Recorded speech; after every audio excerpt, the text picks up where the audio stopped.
Les Pokémon radieux sont apparus lors de l'extension Astre Radieux du bloc épée et bouclier. Ces Pokémon présentent de toutes nouvelles caractéristiques. Tout d'abord, et comme vous pouvez le voir à l'écran, ils possèdent un nouveau motif holographique avec la particularité d'être présent hors du cadre de l'illustration du Pokémon. Le Pokémon n'est pas en reste car il est dépeint dans sa version shiny ou chromatique en français. De plus, les Pokémon radieux sont considérés comme des Pokémon de base même s'il s'agit d'un Pokémon qui évolue habituellement. Et dernier point, il n'est possible de n'avoir qu'un seul Pokémon radieux dans son deck comme l'indique l'encadré règle, alors qu'habituellement il est possible d'avoir jusqu'à 4 fois le même Pokémon dans son deck. Une règle mise en place pour canaliser leur puissance, car chaque Pokémon radieux, ou presque, possède un talent spécial. Mais il y en a un qui se démarque particulièrement des autres. Il s'agit d'Amphinobi radieux de l'extension Astre Radieux, qui décidément porte bien son nom. Encore joué à l'heure actuelle dans de nombreux decks, la force d'Amphinobi radieux, c'est tout d'abord et principalement son talent carte dissimulée qui dit « Vous devez défausser une carte énergie de votre main pour pouvoir utiliser ce talent. Une fois pendant votre tour, vous pouvez piocher 2 cartes. »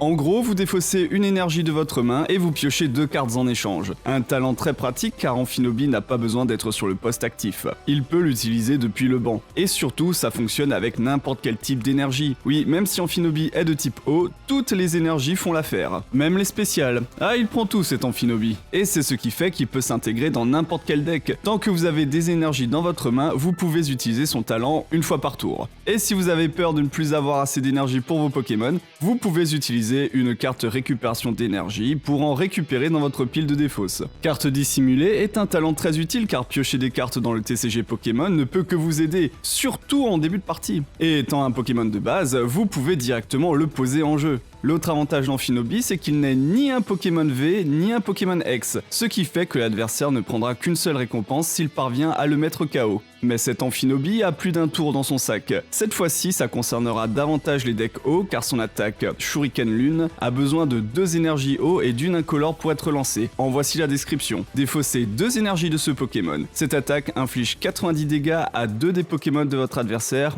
N'appliquez ni la faiblesse ni la résistance aux Pokémon de banc. Ainsi, en défaussant 2 énergies attachées à Amphinobi, vous pouvez infliger 90 dégâts à 2 Pokémon de votre adversaire. Et bien sûr, vous pouvez choisir les Pokémon que vous désirez cibler. Ça a l'air de rien, mais c'est redoutable contre certains decks pour empêcher l'adversaire de se mettre en place. Comme par exemple avec le deck Giratina V-Star, qui utilise massivement des Guériland à 70 PV et qui peuvent donc se faire one-shot par Amphinobi même s'ils sont sur le banc. Néanmoins prudence car les Pokémon de banc adverses peuvent être protégés par Manaphy et son talent Voile Houleux qui empêche les Pokémon de banc de prendre des dégâts par les attaques adverses. Mais cela n'empêche nullement Amphinobi radieux d'être l'un si pas le Pokémon radieux le plus joué à l'heure actuelle. Si cette vidéo vous a plu, n'hésitez pas à lui mettre un pouce et à vous abonner. On se revoit bientôt, la bise!